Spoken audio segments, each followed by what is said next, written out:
Welcome to Teaching and Practicing Fast Pitch Hitting Video 17, Dealing with the Pitch. I'm Coach Dan Hennessy. The first section of this video provides suggestions for coaches who have watched Video 7, Dealing with the Pitch. This section covers how to teach your players the skills described in Video 7, how to have them practice the skills, and how to help them solve problems with using the skills. How to teach these skills. Before each practice session that will include batting, select a skill from Lesson 7, Dealing with the Pitch. Your plan will be to briefly review the selected skill with the whole team before batting practice begins, then have team members practice the skill individually during batting practice. Have the whole team together try to execute the skill as you introduce it and demonstrate the movements in slow motion. But wait until individual batting practice with each team member to work on the skill. As she becomes competent, have her gradually speed up to game speed. How to practice these skills. Practice each skill during 2 or more batting practices with individual team members, reviewing the skill briefly, then practicing it briefly. Cover each skill as only a small part of a typical individual batting practice. It works better to remind players frequently but briefly of these skills rather than spending a lot of time at any one practice trying to cover a lot of details. Problem solving. On occasion, review game or practice video of each hitter's swings using a checklist of skills that includes these dealing with the pitch skills, as well as skills you select from 1 or 2 of my other lessons. Mark on the checklist each skill you want to review with each hitter or with the whole team. Doing this review on a regular basis, such as weekly or monthly, will make your practices highly efficient and effective, resulting in less pressure on coaches and players and more fun during games. For example, when a player displays a fundamental flaw during a game, it is best to point it out at the next practice rather than at the game. Now I will provide specific recommendations about teaching the 6 primary skills I described in Video 7. Relax and start the swing slowly. Here is a quote from Video 7. Relaxing mentally means do not think about a swing fundamental while hitting in a game unless you need to for success. That is, if you haven't built a key habit, you might have to use a brief drill or a mental review of the good habit between pitches.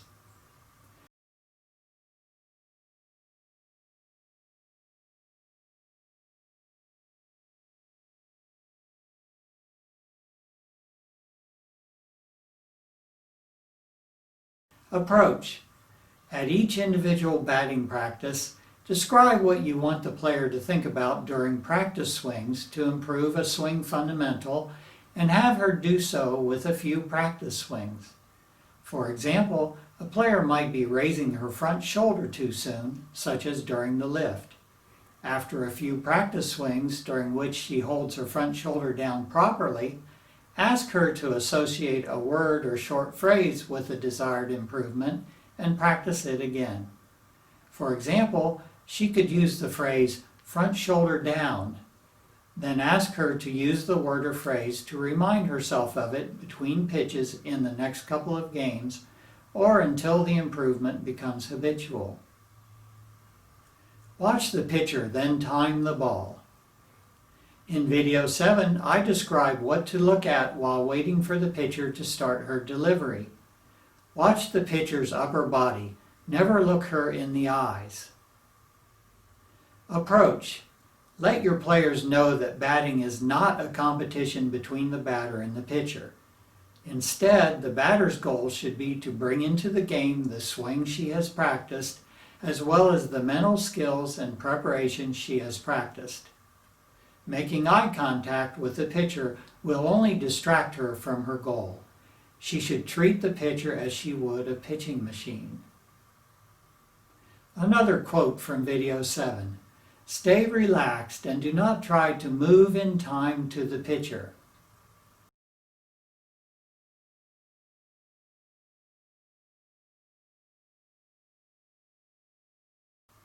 Approach.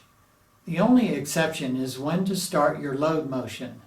Start your load after the pitcher has started her windup at the exact time she starts to push her body toward you.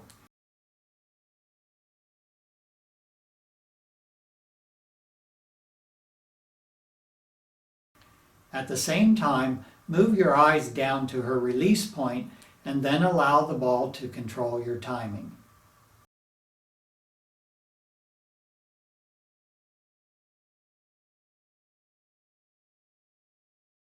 Stay relaxed and allow your subconscious mind to adjust its timing based on the speed of the pitch, not the speed of the pitcher's motion. Make only one decision. Here is a quote from video 7 concerning the decision to swing or not. Be mentally and physically prepared to swing at every pitch. Always decide just before the pitch that you are going to swing. Then allow yourself to make only one additional decision, which is to stop your swing if the pitch doesn't look good.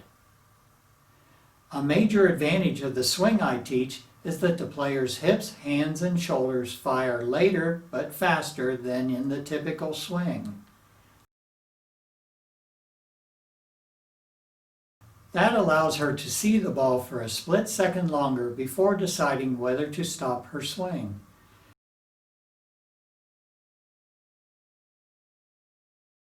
This results in better judgment of balls and strikes, therefore more hits and walks. However, the advantage is lost if she makes her decision too early, which usually happens out of habit. One way for her to build the correct habit is to practice making only one decision instead of two. That is, no longer allowing herself to decide to swing because the pitch looks good, then instantly change her mind and try to check her swing.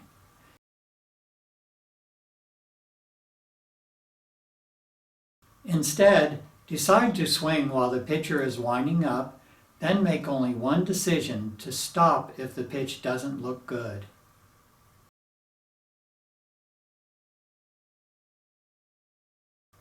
Approach. Make the stop decision only when the ball is most of the way in. If you make a stop decision too early, you leave yourself time to change that decision, which can hurt the timing of your swing.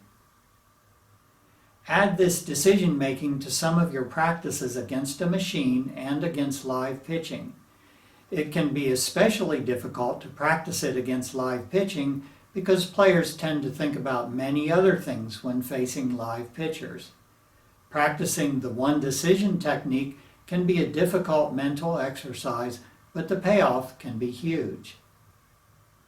One way to practice against a live pitcher is to ask a pitcher to allow your player to stand at the plate without a bat while the pitcher is practicing her pitching.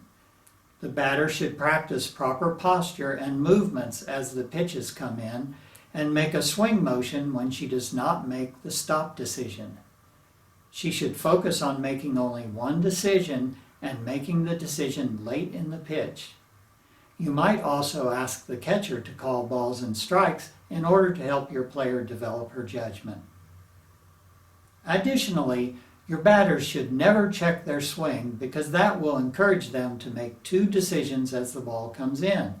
An early decision that the pitch is good, and then another that the pitch is a ball.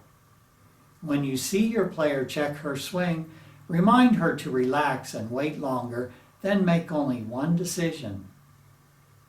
Be mentally prepared to handle various speeds and locations of pitches. The following information covers only the most basic portion of mental preparation. Approach. For every pitch, be prepared for a fast strike. If it turns out to be a slow pitch, react to it by slowing your lift, thereby delaying the fire very slightly. Don't swing slower. Never consciously time the ball in a game.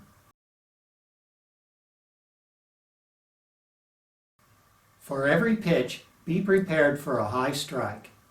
If it turns out to be a low pitch, react to it by lowering your elbows, hands, and bat head, and do the lean if appropriate.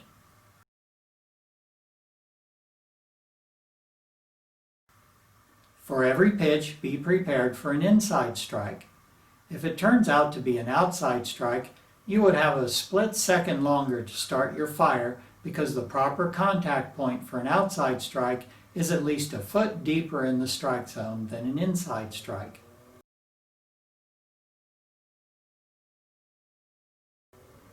In summary, every time you step into the batter's box, be prepared for a fast, high, inside strike. To prepare for every pitch, before stepping into the batter's box, briefly visualize a fast, high, inside strike in order to reset your mind from the previous pitch that might have been slower. See the ball well. Almost everyone knows it is important to see the pitch well as it comes in. Here are the key skills the coach should teach hitters. After teaching these skills, an easy way for the coach to find out what improvements a hitter needs is to stand behind the pitcher at batting practice and see if the hitter is using the skills properly. Approach.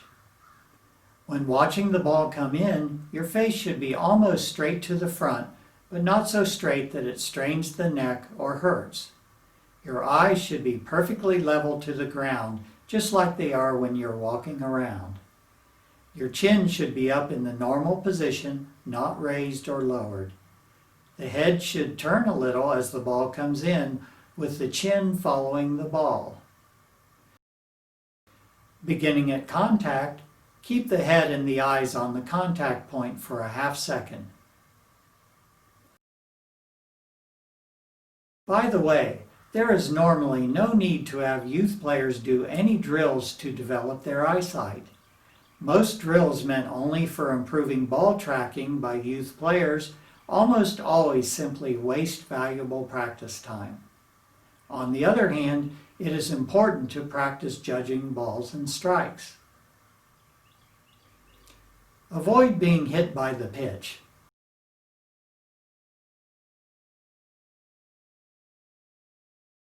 Here is a quote from video 7. Earlier in this video, I mentioned that every batter should decide before the pitch is thrown that she will swing, leaving only one decision to potentially make, which is to not swing. Now we will add another choice she can make, bail out, meaning get out of the way of the pitch. She should make the decision late in the pitch, and when she does decide to bail out, never change her mind. Your players should practice making this decision. Approach. After your players have practiced the proper motion to avoid the inside pitch as part of a couple of batting practices, it's time to have them practice making the decision to bail out. My favorite way is to pitch front toss to each player using safety softballs or other soft practice balls.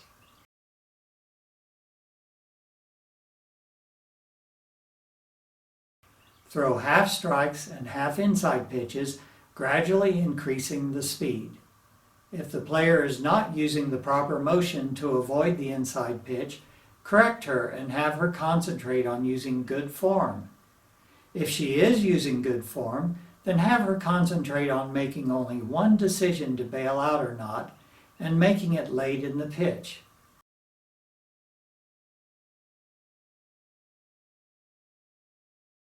If the decision is to bail out, she should use the proper motion.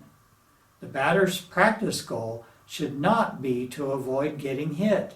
It should be to practice the correct motions when bailing out and to make the right decision to bail out or not.